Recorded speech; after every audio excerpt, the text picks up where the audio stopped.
Посмотрите документалку, как содержатся заключенных в тюрьме «Черный дельфин». Это тюрьма с самыми строгими порядками в мире.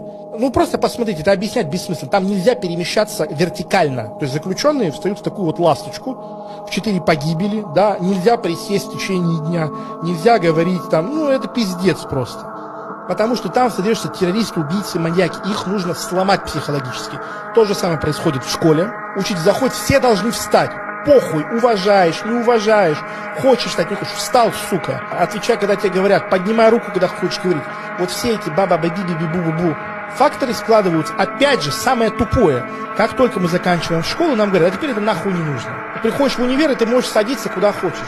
Ебать, а какая разница в 16-18 лет? Что, в 16 в школе я не мог садиться, где хотел и как хотел?